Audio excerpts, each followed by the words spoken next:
उदय। नमस्कार, मैं स्निग्धा। आज उदय से ये दोनों वीडियो सोशल मीडिया पर जमकर वायरल हो रहे हैं। एक तरफ पीएम मोदी हैं तो दूसरी तरफ आप नेता संजय सिंह। आप भी देखें इसे और अपने विचार कमेंट में बताएं। अगर आपको प्रधानमंत्री की कुर्सी पर बैठना है तो पहले आपको जनता के दिल जीतने पड़ेंगे। महिलाओं एमपीओ को भेज करके सीट पर कब्जा करने से आप प्रधानमंत्री नहीं बन सकते हो। माताओं बहनों को इस प्रकार से आगे करने की क्या मजबूरी है आपकी? क्या इतने खोखले हो गए हो आप लोग? जैसे अडानी का नाम लो, पूरी की पूरी भाजपा खड़ी हो जाती है। 440 बार तक करंट लग जाता है। यही विषय है कि देश को बर्बाद किया है तुमने।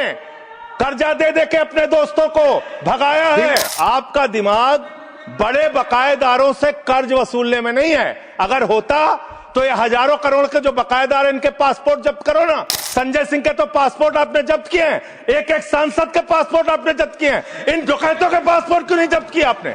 इन डकैतों के पासपोर्ट क्यों नहीं जब्त किए आपने? नहीं जब्त किए।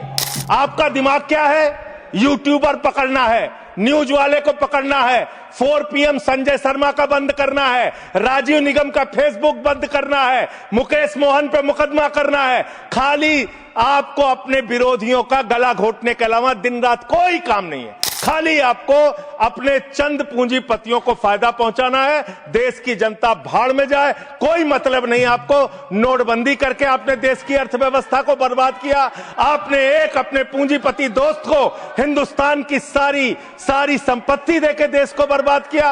आप सिर्फ देश को लूटने वाले लोग हो। आप देश को लूटने का और भ्रष्टाचार करने का और उनसे चंदा लेकर धंधर है क्या?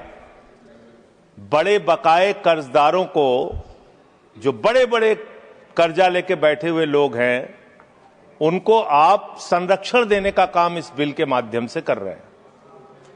और मैं इसको इस रूप में भी कहूंगा कि बैंकों में आम आदमी का पैसा जमा है, मान्यवर, किसान का, मजदूर का, कर्मचारी का लाखों करोड़ रुपए जमा रहता है।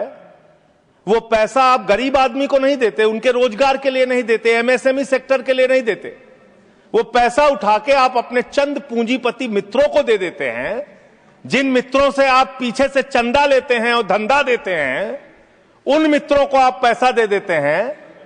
और जब वो मित्र आपके डूब जाते हैं तो आप उनको बचाने के लिए ये बिल लेके आते हैं। तो कुल मिलाकर बैंक डकैती को लीगलाइज करने का ये बिल है।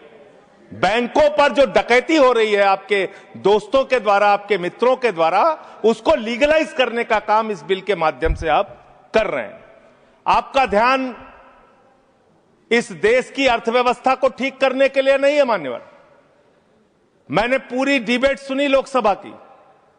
खाली एक चीज बताई जा रही है, ये लोन पहले का है, ये लोन पहले का है, ये लोन पहले का है। लेकिन मैं आपसे पूछना चाहता हूं, जब आपकी सरकार बनी तो आप तो कह रहे थे हमारी 56 छुरी वाली सरकार है, हम एक एक आदमी से डंडा मार मार के वसूली करेंगे, सबसे पैसा लेंगे, कोई भागने नहीं पाएगा। लेकिन आपके राज में, मोदी जी के राज में 9,000 करोड़ रुपए लेके विजय माल्या भाग गया, 20,000 करोड़ रुपए के लेके नीरव मोदी, मेहुल चौकसी भाग गया, 6,000 करोड़ रुपए लेके नितिन संदेशरा भाग गया, 2,500 करोड़ रुपए लेके ललित मोदी भाग गया। ये बड़े बड़े जो हजारों करोड़ रुपए के लुटेरे थे, हिंदुस्तान से भगाया किसने इनको? आपने भगाया। ये गुनाह आपने किया। इसलिए आपको देश की अर्थव्यवस्था को ठीक करने का आपकी मंशा नहीं है। आपकी जो 56 छुरी वाली सरकार थी, उन्होंने तो इन लोगों को भगाने का काम किया, इन लोगों को निकालने का काम किया, सेफ पैसेज देने का काम किया। देश की जनता लूटी गई, बैंकों को आपने खाली करने का काम किया। और ऑथेंटिकेट करते हुए मैं आपको बताऊंगा, मान्यवर, ये आपका लोकसभा में दिया गया सरकार का उत्तर है, मेरे घर पे नहीं बना। इसमें आप लोगों ने साफ तौर पे बताया है कि आपने करीब करीब 70% कर्जा 5,44,000 करोड़ में से मात्र 1,60,000 करोड़ रुपए आपने कर्जा वसूला और बाकी सब का सब आपने माफ कर दिया। ये तो बड़ी अच्छी स्कीम है आपकी, बहुत अच्छी स्कीम है। यही स्कीम आप किसानों के लिए लाइए, यही स्कीम आप मजदूरों के लिए लाइए, रेहड़ी पटरी वालों के लिए लाइए, छात्रों के लिए लाइए, छोटे दुकानदारों के लिए लाइए और कहिए कि अगर 1 लाख रुपए किसी किसान का बाकी रहेगा 30,000 रुपए दे दे, उसका बाकी कर्जा माफ। कहिए कि अगर 1 करोड़ रुपए किसी दुकानदार का, छोटे व्यापारी का माफ रहेगा, बकाया रहेगा, उससे 30 लाख रुपए लेके 70 लाख रुपए माफ। क्योंकि यही काम तो किया है आपने। आंकड़े पढ़ रहा हूं मान्यवर, ध्यान से पूरे देश को सुनना चाहिए। क्या है आपकी असलियत? आपने भूषण स्टील का 54,000 करोड़ रुपए कर्जा बकाया था, 42,000 करोड़ रुपए आपने वसूला, 23% आपने माफ किया। एसआर का, भूषण स्टील का 57,000 करोड़ रुपए बकाया था, 35,000 करोड़ वसूला, 38% आपने माफ किया। 8,000 करोड़ रुपए ज्योति स्ट्रक्चर्स का बकाया था, 55% आपने माफ किया। 91,000 करोड़ जीएचएफएल का बकाया था, 60% आपने माफ किया। भूषण पावर का 48,000 करोड़ रुपए बकाया था, 19,000 करोड़ रुपए वसूला, 60% माफ किया। इलेक्ट्रो स्टील्स का 14,000 करोड़ रुपए बकाया था, 5,000 करोड़ रुपए लिया, 62% आपने माफ किया। मोनेट इस्पात का 11,500 करोड़ रुपए बकाया था, 2,800 करोड़ रुपए वसूला, 75% कर्जा आपने माफ किया।